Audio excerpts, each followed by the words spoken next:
오늘은 여러분들한테 입꼬지에 대해서 좀 설명해 드리려고요. 아이고, 내 새끼. 거기서 뭐 하는 거야? 그렇게 잡고서. 어? 아가. 아이고, 이뻐라.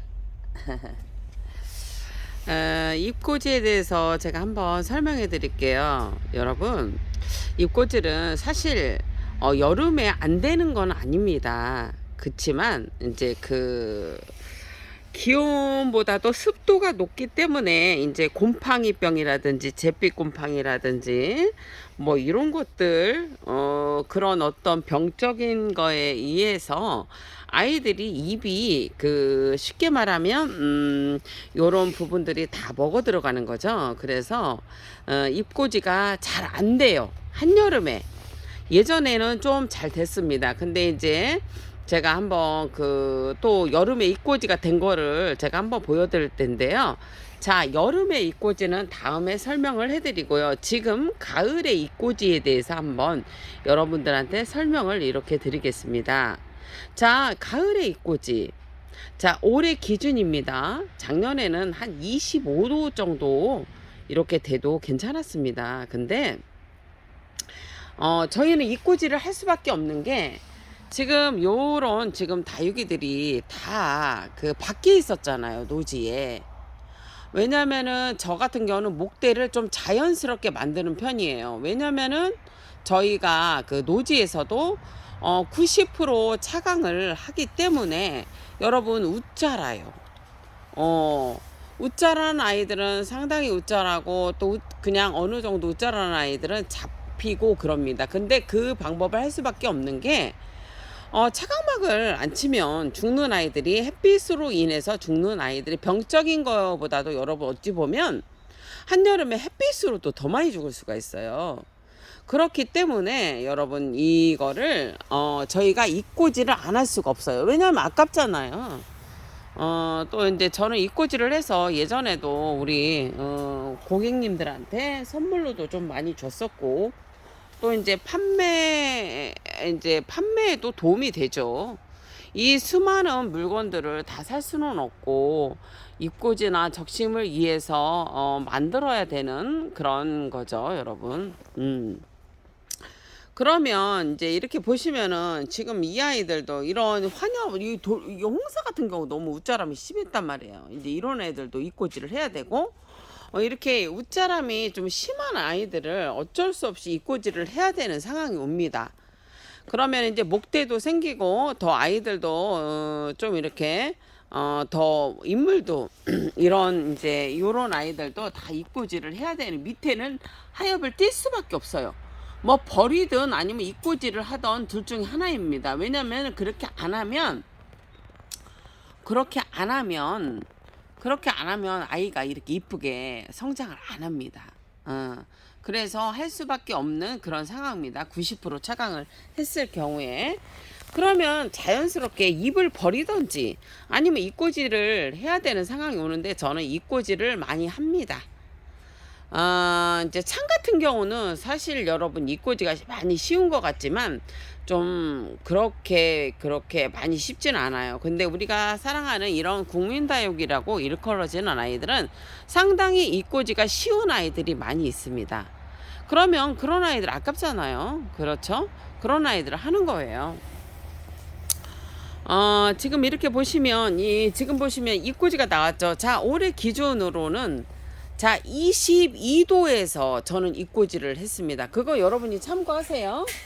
왜냐면 25도에서는 제가 습도가 너무 높기 때문에 아이들을 건들 수가 없었어요.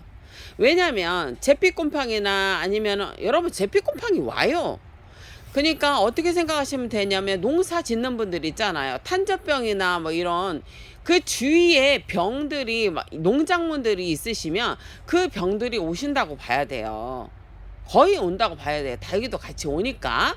그런데 그럴 때 기온이 불안정할 때 이거를 잎을 떼시면 뭐가 있냐면 아이들이 물음병으로 확 주저앉거나 죽을 수가 있습니다. 그렇게 이제 죽을 수 있고, 이 아이들이 상태들이 이런 아이들이 좋지 않기 때문에 저는 잎을 절대로 건들지 않습니다. 하엽이 저는 안 건드립니다. 그 밑에 하엽이 진 것만 저는 걷어들일 뿐이에요. 그 이유는 있는 거예요. 그 이유는 뭐냐면은 우리가 뭐 저번에도 말씀드렸지만 병충해는 막을 수가 있어요. 여러분, 약을 치면 되는데 살균제를 우리가 치는 그 부분은 예방적인 차원이지 약이 없습니다. 그런데 만약에 그 잎을 뗐을 때 기운이 불안정할 때 잎을 뗐을 때 여러분 균이 들어가죠. 그러면은 주저앉아요. 물음병으로.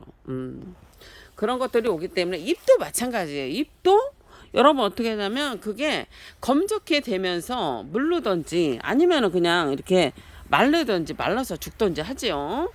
자, 그러면 올해 기준으로 22도 가을 기준으로 했을 때 최고 기온을 말씀드립니다. 제가 말하는 거는 지금 최고 기온이에요. 최고 기온이 22도일 때 잎꽂이를 하셔도 됩니다. 이 다육이에서 잎을 떼셔도 된다는 얘기죠. 자, 22도에서 뗍니다. 그때부터는 안정권이에요. 그렇게 떼셔도 되고요. 그렇게 이제 떼시면 아이를 떼셨잖아요. 그럼 어떡하냐? 이런 삽목판 아니면 집에 있으시면 그런 소쿠리 같은 데 있잖아요. 바람이 잘 통하게 여러분 이렇게 해주시는 거예요. 바람이 이렇게 잘 통하게 아이를 띄어서 놓습니다.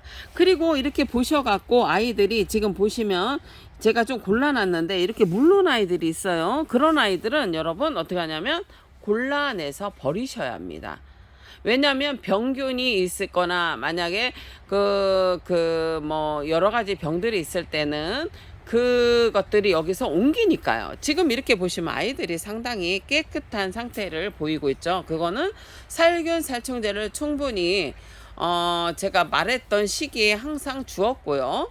그 다음에 22도부터 제가 잎을 뗐기 때문입니다. 여러분, 근데 예전에는 여름에도 잎꽂이 해도 잘 됐어요. 근데 지금부터는 이제 주의가 필요한 거예요. 자, 그래서 자꾸 여러분들한테 최고 기온이 22도를 얘기를 하는 겁니다. 자, 가을에는 22도부터 잎꽂이를 하십시오. 뭐 지역마다 다 틀리니까 이쪽 쪽도 여러분들이 보셔서 습도가 너무 이거는 대전 기온이니까요.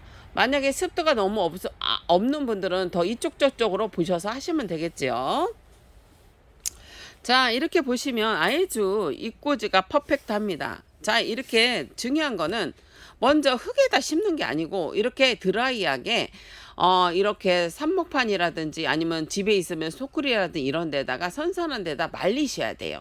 햇빛이 나는 왜 집에서 잎꽂이가 안 돼요? 그거는 왜 그러냐면 거의가 이게 온도, 습도 뭐 이런 것들이 다 맞아야 되는데 집에서는 습도를 맞추기가 어려워요. 습도가 이렇게 얘네들이 할 수 있는 그게 좀 어렵고, 그 다음에 뭐냐면 여러분 햇빛 가까이에다 놓으시면 안 됩니다. 지금 우리 연탄을 이렇게 드리고 있는데 저희는 저희 매장에서 저 앞부분에 지금 차광막을 쳐 있죠. 저쪽 지금 부분에 제일 선선하고 햇빛이 안 들어오는 선선한 곳에 놓습니다. 그게 잎꽂이에 여러분 그거의 키포인트예요. 근데 햇빛에서도 여러분 있는 데에서도 아주 땡볕 말고는 될 수는 있는데 최적으로 할 수 있는 그런 그거를 알려드리는 겁니다. 자, 잎꽂이를 이렇게 떼어놨는데 우리가 22도 때 여러분 떼었어요. 근데 이제 빠른 아이들은 지금 보시면 이게 지금 이만큼 떼어놨다고 여러분 다 되는 게 아니에요. 잎꽂이가. 자, 이게 보시면 제가 한번 보여드릴까요? 이렇게 된 아이들은 이렇게 나왔어요. 이렇게 보시면 여러분 이렇게 잎꽂이가 나왔죠. 이렇게. 보이시나요? 이렇게 잎꽂이가 지금 나오는 애들이 있어요. 그러면 이렇게 뿌리도 나오고 뿌리가 안 나오는 아이들도 있고, 그러면서 이게 보세요. 잎꽂이가 뿌리가 같이 나오는 아이가 있고 뿌리가 나오면서 이렇게 그냥 먼저 이렇게 눈을 튀는 아이들이 있습니다. 이렇게 잎꽂이가 이게 시간이 좀 오래 걸리기 때문에 지금 보시면 아이들 이렇게 지금 나오고 있습니다. 나오고 있습니다. 이렇게. 자, 대전 기준으로는 이런 거는 버려야 돼요. 이렇게 물른 거는 이거는 이제 끝난 거예요. 이건 안 좋은 게요.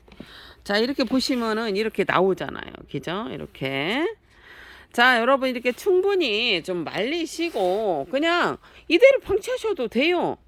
그런 다음에 얘네들이 왜냐면 왜 방치해야 되냐면 여기 지금 잎이 있잖아요.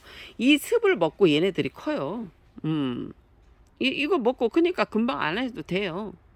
저는 너무 이제 식을 데 없어서 이 밭에다 그냥 이렇게 뿌려서 저는 이렇게 이렇게 심을 예정이에요. 어디 심을 데가 없어요. 너무 많아가 물건이. 자, 이제 이거를 이렇게 보시면은 이렇게 충분히 말린 다음에 이제 이거를 이제 심으시면 돼요. 이제 심으시는 용토는 원래 좀 질석이 좀 많이 들어가면 좋아요. 질석이 약간 더. 상토에다가 그다음에 상토 펄라이트 밑에다 펄라이트 까시고 아니면 밑에가 이제 저기 만약에 삽목판이라 화분이라 치시면 이 밑에다가 마사를 약간 까시고 삽목판으로 소개시켜 드릴까? 응, 그래. 우리가 뭐 이쁘지 않으면 삽목판으로 해야지. 어떡하겠어? 뭐 집에는 뭐 이렇게 조금 뭐 이렇게 좀 둥그런 뭐 이런 데다가 화분 넓은 데다 하셔요. 그러면 봐봐요. 거기다 이제 깔만 까셨잖아. 응? 아니면 여기 우리는 안 깔아요. 안 깔아도 돼요. 우리는 안 깔아요. 옛날에는 모기장 깔았는데 할 필요 없어요. 삽목판은 집에서는 여러분 이제 흙이 막 왔다 갔다 하니까 깔망을 깔으시고 그 다음에 거기다가 마사를 약간 넣으시고 그 다음에 펄라이트 층을 좀 높이세요. 왜냐면 무겁잖아. 그쵸? 그렇게 하시고 잎꽂이를 하실 때는 원래 질석이 좋습니다. 그러니까 거기다 상토 넣으시고 이제 이렇게 잎꽂이를 하실 때는 그래도 여러분 내가 해보니까 상토가 5대5 마사 5 상토 5 정도로 괜찮은데 내가 욕심부려서 해봤어요. 그런데 이게 뭐냐면은 상토가 8이 되면 안 돼요. 죽는 게 좀 나와요. 왜냐면 우리가 뭐 어디 나갈 때도 있고 어디 여행 갈 때도 있고 뭐고 하는데 아무래도 이게 통풍도 중요하고 뭐 물량도 중요하고 하는데 이게 잘못하면 죽으니까 5대5로 하셔. 마사 5, 상토 5. 그 다음에 여러분이 조금 더 신경 써서 하시면 질석을 약간 넣으셔도 돼요. 원래 질석을 여러분 우리가 부비부비 해갖고 실생을 할 때 좀 많이 써요. 실생 그건 나중에 얘기를 해드리고. 자, 그렇게 하고서는 질석을 약간 섞으시고 훈탄 약간 섞으시고 에스라이트 약간 섞으려면 섞으세요. 그렇게 하셔갖고 여러분 잎꽂이 하시면 돼요. 그러면은 이렇게 말렸다 잎꽂이를 하면 죽는 것들이 덜 나온다는 얘기죠. 지금 연탄을 저기 해서 그런데 한번 제가 이동을 한번 해볼까요? 보여드릴까?